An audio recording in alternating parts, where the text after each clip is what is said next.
As God's children, we learn to listen. And when God's speaking, if something's egging at you, God teaches us that we're supposed to deal with it right then and there and let it go.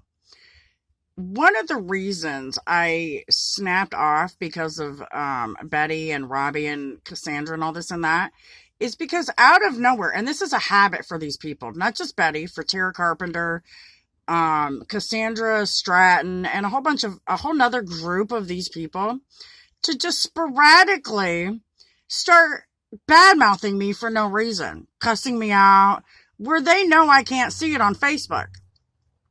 Not realizing that people come back and say stuff to me and let me know, hey, these people are lying, Tina. They're lying on you. They're lying on your family. They're lying on the situation, blah, blah, blah. Well, I have an issue with Elizabeth St. John Betty for a lot of reasons. First of all, Fred Duell's name is on my birth certificate. He may not be my biological father, which we all got that because of we all know who signed the, paternity affidavit for me. He had to pay child support. Well, and even Betty told me, Tina, Fred was not able to pay child support because he was disabled. So that alone verifies my facts. Well, for her to be so up in my business, and I understand that Marie was married to Fred and all this and that, and that according to, well, sometimes, depending on which day you talk to Betty, Fred's Robbie's dad too. So he would have been my legal father, except it was established at my birth that he was not my biological father, which means they really have no rights to Tiara legally. I didn't even meet Betty or Robbie until until Robbie graduated from high school in Edwardsburg. That was the first time I ever had been around these guys. Right after that, see, Betty and Charles came in from Florida, and they left Alicia and Justin with Steve and went back to Florida. Robbie went to Missouri to go to college. So even after that moment when I was at Robbie's graduation, even after that, there was never a relationship between any of us, ever. I hung out with Betty a little bit to try to get to know her, but every time I did and I tried to help her out, she would slit my throat or stab me in the back. And the same if I asked her for help. She would pretend to try to help me and then turn around and use it in order to exploit me and humiliate me.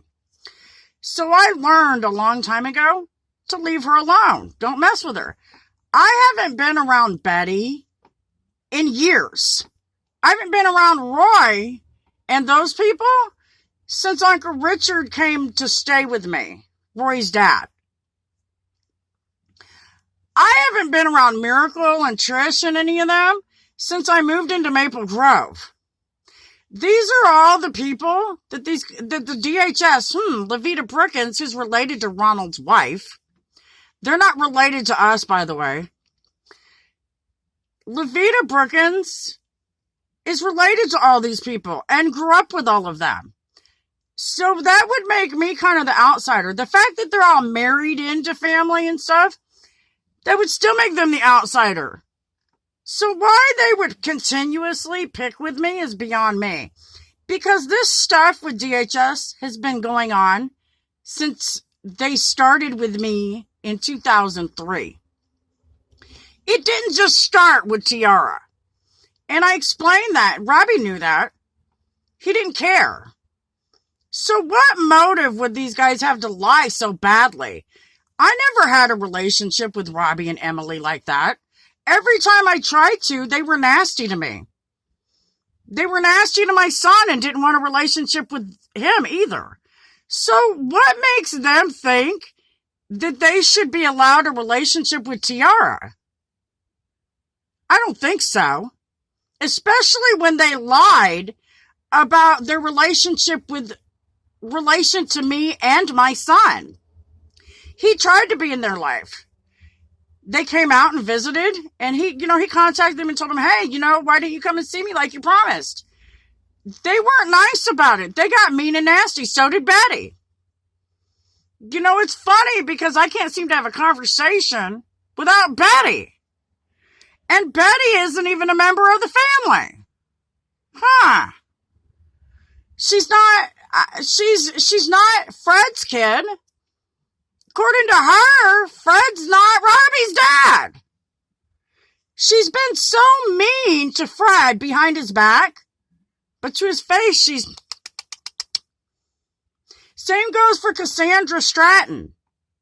She's so lovey-dovey to her stepdad, to her adopted dad, to his face, but she's so mean to him behind his back. And then she turn around and she'll be mean to other people's step-parents, wanting them to be mean to them. This is a pattern. Same with DJ. He does the same thing to Denny. Denny paid his phone bill. He gave him a roof over his head before he got his check. I recommended a lawyer for DJ. And look at how he lied on me. This pattern of these guys, they're drug addicts and alcoholics. And then they want people to take them seriously when people know that they're drug addicts and they brag about it. It's sad. So I feel like I have to defend myself, even though most of the world already knows not to listen to Betty or to Cassandra or DJ or any of them, because they're all a bunch of drug addicts and alcoholics. Whoremongers. Betty is even prostituted. So's Cassandra. That's how bad these guys have gotten into drugs. I never went down that road. So maybe they're mad because I didn't need to. Because I pretty much showed people you don't have to. If you hold on to God and do what's right. You know, if they would have held on to. But there's time because they're still here. So I ask everybody to pray for these people. Because these guys, the stuff that they're doing is so nasty and mean. They call themselves Christians. I'm especially disappointed in Robbie because he went to school. He went to religious school to be a pastor. And then for him to lie to the court like he did, it just makes me just so, it's disgusting. For somebody who claims to be a pastor, both him and Emily, I defended Robbie and Betty's mom. Maybe that's why they're doing it. Because, you know, Cassandra also lied on Rich. My stepdad, she tried to say he had a meth lab in the barn. I know that's not true. So what's really going on here? Who's going to be honest first? Because I'm going to keep running my mouth and keep telling on you guys until you come clean or they arrest you with God's love. And until they give me my daughter back. That's what I'm supposed to do. That's what good moms do. They don't leave their kids with child abusers. Betty. God bless America and have a blessed day.